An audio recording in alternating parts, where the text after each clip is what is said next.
All right, here's another one for the Grumpster.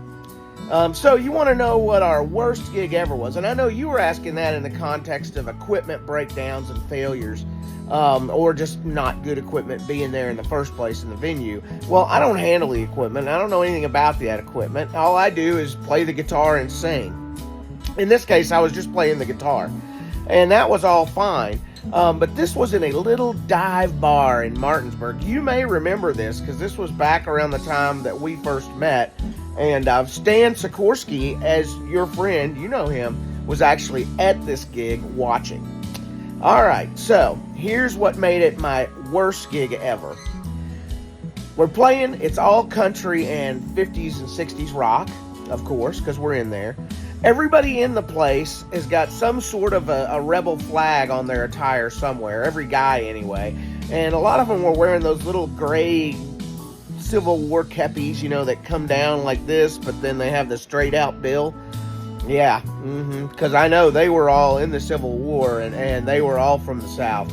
Anyway, so we're sitting there. Oh, and consequently, let you know what else kind of bar this was.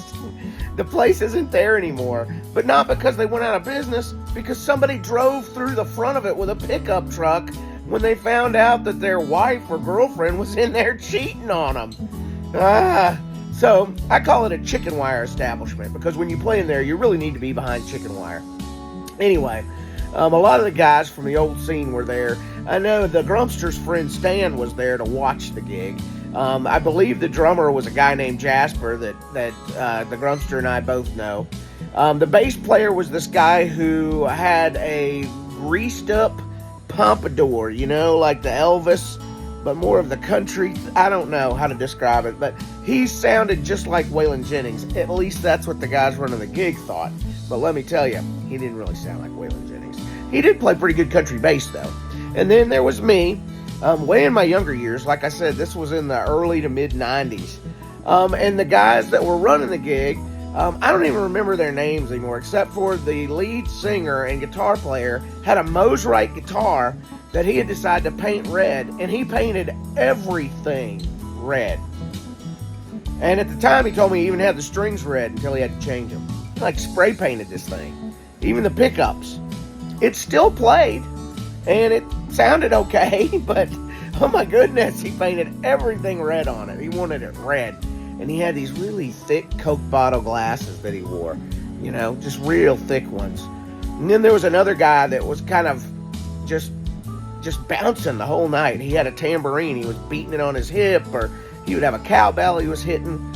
And the Grumpster knows the drummer, or we used to know him. I think he's passed away now. His name was Jasper. And he's the one who got me involved in this gig. Anyway, just to make a long story longer, so we're in there, we're playing all night, doing all this old country and 50s and 60s rock.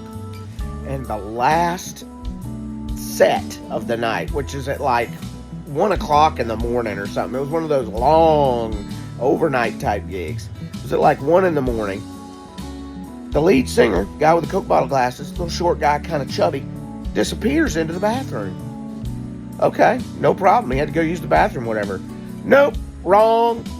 We start playing because the little guy that's his partner with his high water pants starts bouncing around up there, getting everybody up there. We gotta play some background music. So we start playing something, you know, that the bass player came up with. I don't even remember what it was, but we start playing this. And all of a sudden, from way in the back, here he comes. It's a bird. It's a plane.